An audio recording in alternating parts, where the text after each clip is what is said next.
For years, they've been one of the most influential and popular Christian bands in the world, with 5 #1 albums and now a full-length feature film. This is Hillsong.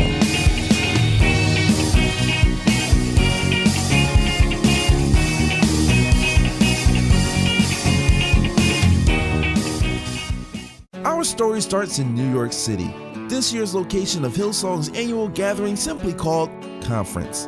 While over 18,000 people come from all over to experience the 3-day event, Hillsong took the time to talk to us about their new movie, Let Hope Rise.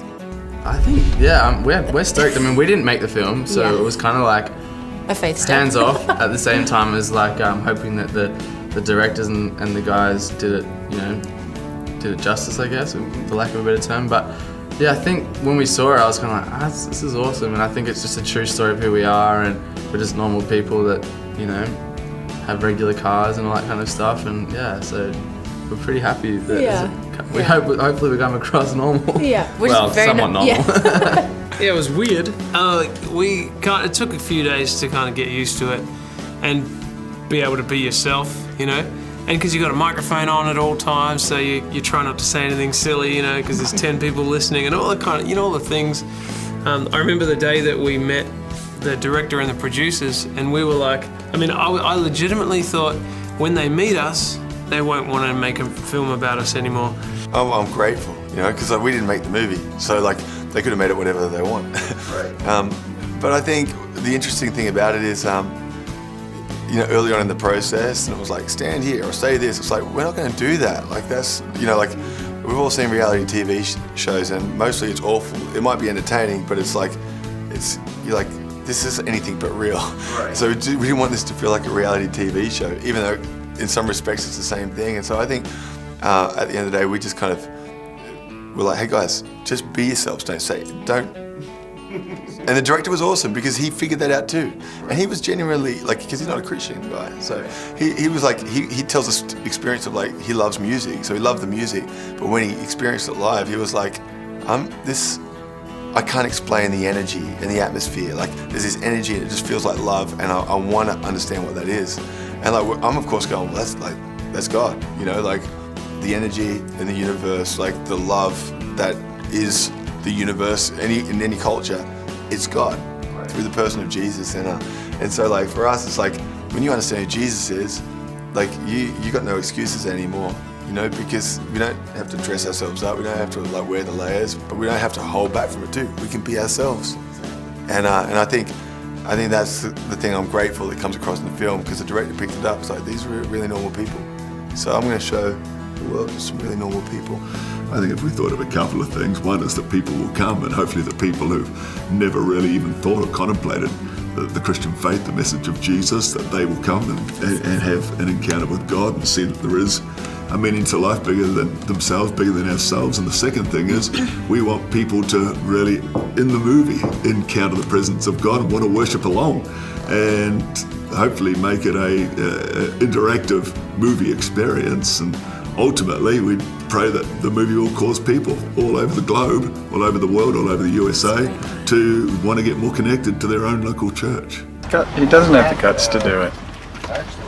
Look at him. He's a woman. He's a girl. I don't even hear what you're saying because I've got this in my ears. He used to do stuff like that, but he doesn't anymore.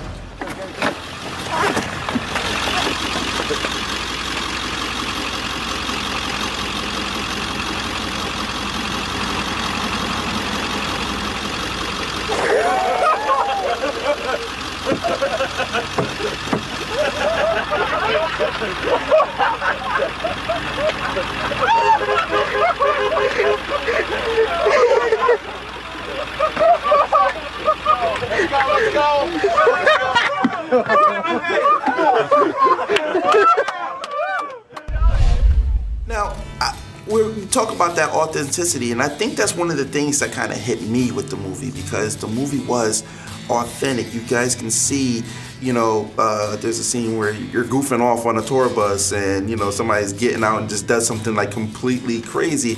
But it also shows the grounding of, when you guys are home.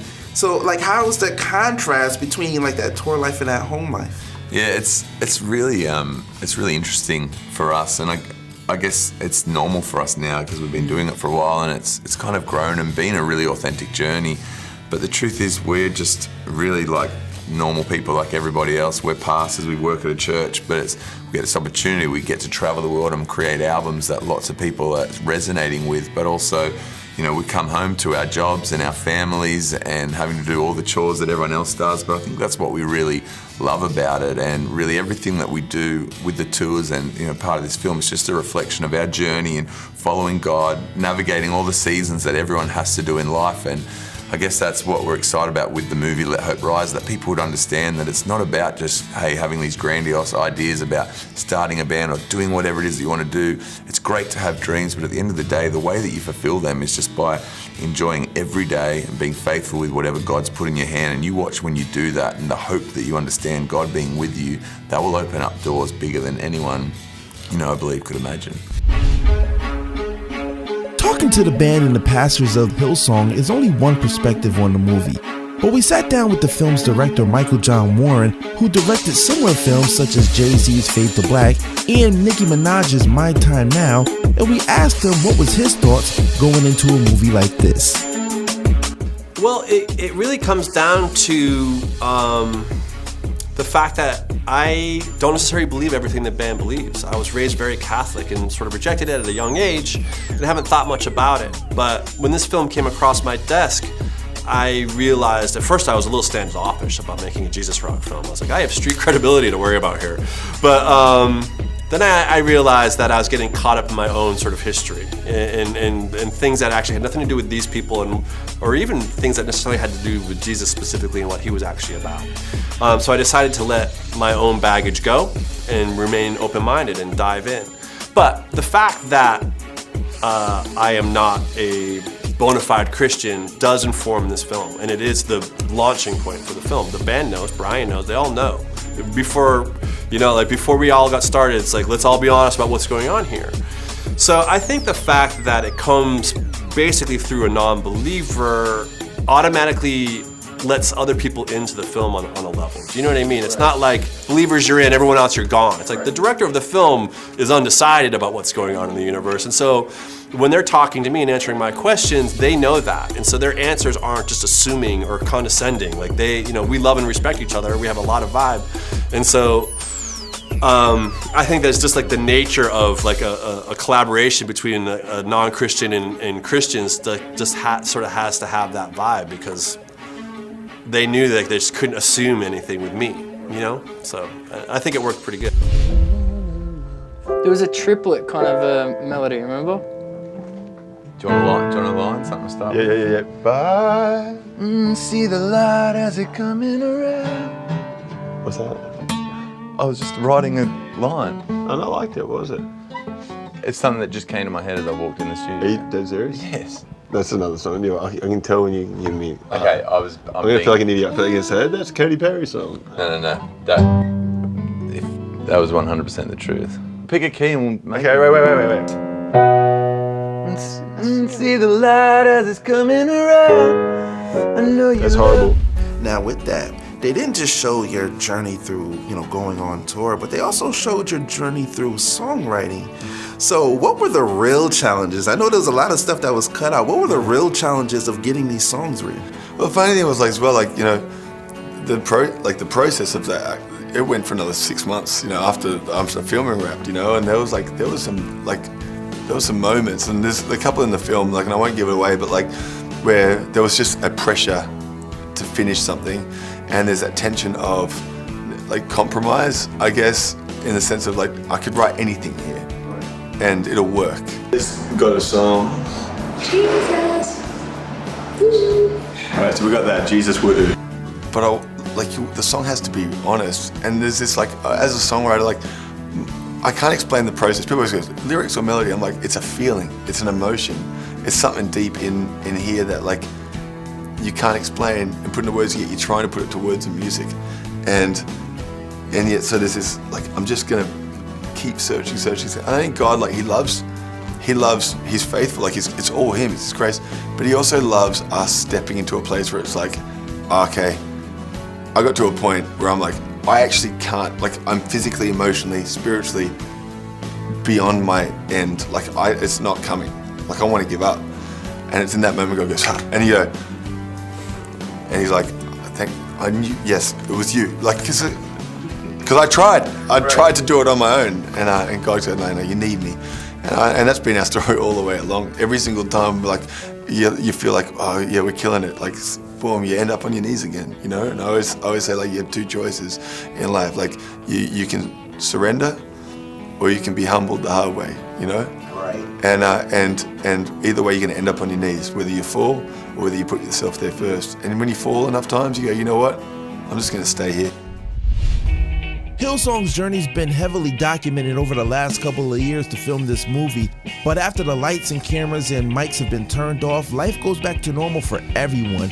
So we asked them, what is it that they hope that this film accomplishes once it comes out? I think, if anything, that people can just walk out of that cinema, or, you know, actually one of the things I really would hope for is that non-Christians would see the film, you know, because I think there's something disarming about going to a cinema and being able to sit there in the dark and just not, you know, feel like it's a little bit private. So I would pray, like, even people in my own family, like, I pray that maybe they wouldn't want to come to church, they wouldn't want to come to a, you know, an event like a worship night, but maybe they would go to a cinema and feel comfortable to, you know, see a film about Jesus, and I pray that would happen to lots of different people, but also that they could then walk out of that film knowing that Jesus loves them, and that, you know, that there's, no matter what season of life they're in, that he's there for them. And so, yeah, that would be one of the things that I definitely pray for. I think, you know, it's in the title, Let Hope Rise, for us, that people would see the genuine story of a bunch of, you know, people that just love God, love his church, and are passionate about life, and that, you know, God's not necessarily looking for the most talented people that have it all together. He's just looking for you, the way that you are, just to be available for him to use. And when you trust him and give him your all, you watch what he can do with your life. Yeah, you know, my prayer is that that people, regardless of what they believe, regardless of maybe what they might think or what their experience has been, good, bad, high, low, you know, whatever, is that they would walk into this film and leave with their head a little higher than it was when they did walk in. That they are encouraged and that their eyes are lifted to something a little bit higher than the surface level. And if that happens, then I think it'll be a great success, even if it's just for one person, yeah. I believe that I want everyone on earth to be happy and free. And as long as they're not hurting someone to find that happiness and freedom, then I'm cool with it. And so I hope that people who are maybe searching or want something find it. And I hope they find it with these guys, because you know, frankly, I trust them to do the right thing and to lead people in the right direction. I love how non-judgmental Hillsong is and how much the band is, you know. And that's the version of Christianity that I kind of wish I grew up with. You know, maybe things would have been different for me as a child if I felt that. But instead, it was not that. It was boring and overly white, and it just didn't feel right, you know. And it's like you go to Hillsong, and it feels like, you know, it does feel like a modern sort of like pop concert. Like the audience looks like that. But the meaning is the ground, the base level of what they're doing is much, much deeper than just that. Well, that's going to do it for us here in New York City. It's your boy Crazy One from GospelFlavor.com. Make sure you check out Hillsong, Let Hope Rise in theaters now.